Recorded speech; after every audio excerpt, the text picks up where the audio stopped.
In 2004, UK developer Creative Assembly created Rome Total War, a PC strategy game that was released to huge critical acclaim. Fast forward to 2012 and the developer is once again revisiting Roman history with Total War Rome 2. But with a release not due until 2013, there's a long wait until eager fans can get their hands on the game. In the meantime though, how about a look at the game in action? We sat down with James Russell from Creative Assembly for an exclusive first ever look at the battle gameplay from the new Total War Rome 2. 2 years have passed, and the walls of Carthage still stand, and they will continue to stand while Rome relies on ineffective commanders and a rabble of broken men. We are wasting coin and men on a futile... Rome must command respect. We must command respect. Respect will not feed Rome's people. Honored senators, I move that we end the siege of Carthage and turn to civic matters. Senators! Senators! The time has come to end this war. That much is true.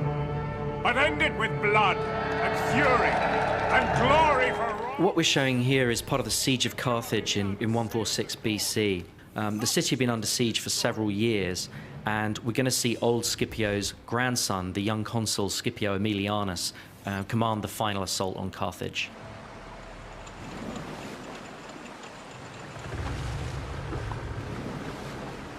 Consul, the fleet is ready. Burn the city, Tiberius. No prisoners, no mercy. Kill them all! Yes, Consul. Forward!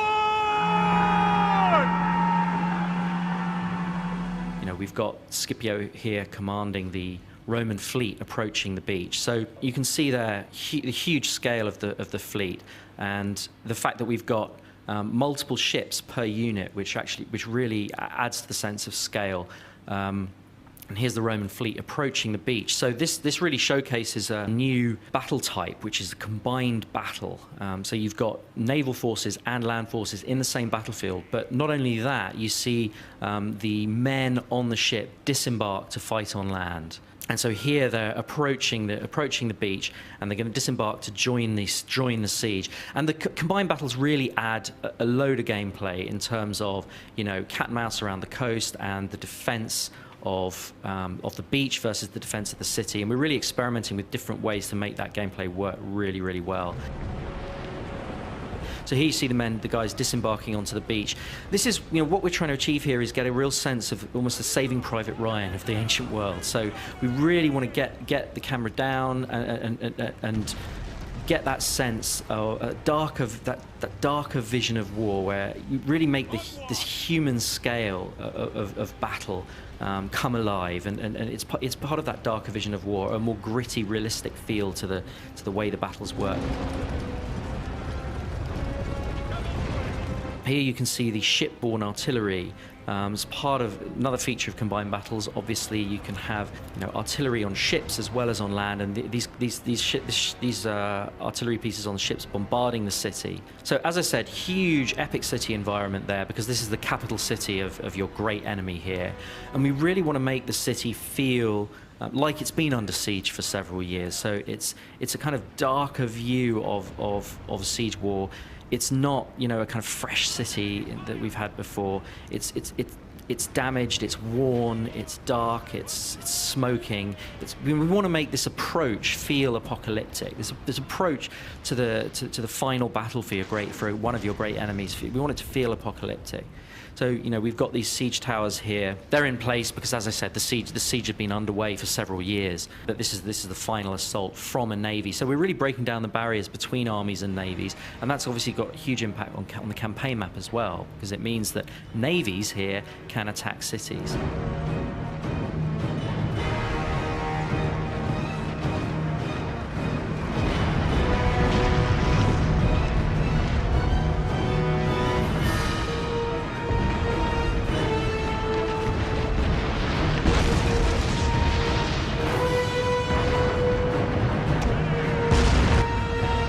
This is the tactical view, the tactical overview.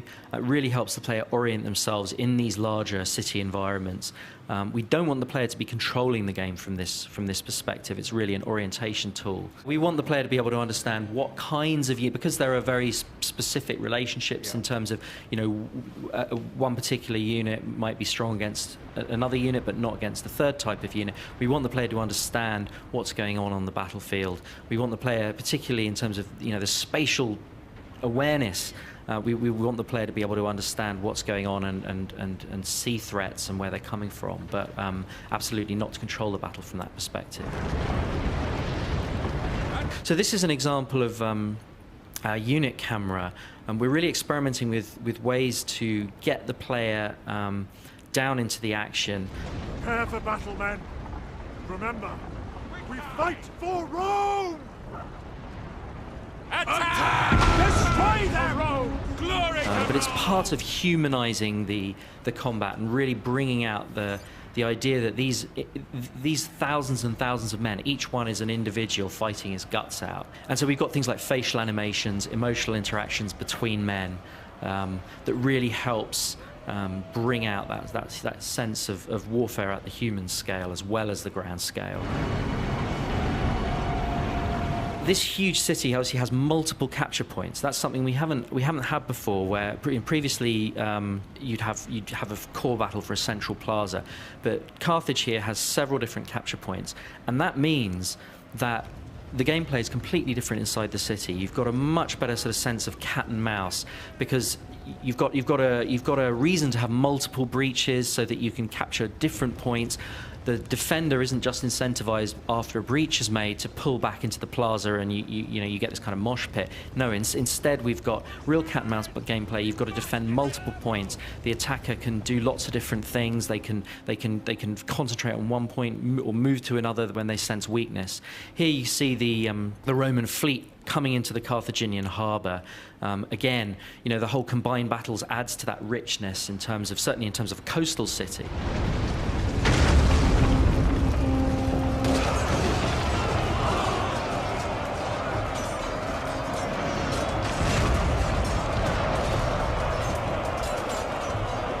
In Shogun, you've got individual samurais seeking out other samurais, and they have this sort of elegant swordplay. But in the Roman era, we really want to get a sense of that kind of brutal, mechanistic group combat. Particularly for the Roman legions, that kind of meat grinder style, that mechanized style. We really want to get a greater sense of sort of visceral impact. So I think, it's part of making the game feel more visceral and have a slightly darker, grittier feel, certainly in terms of the battlefield.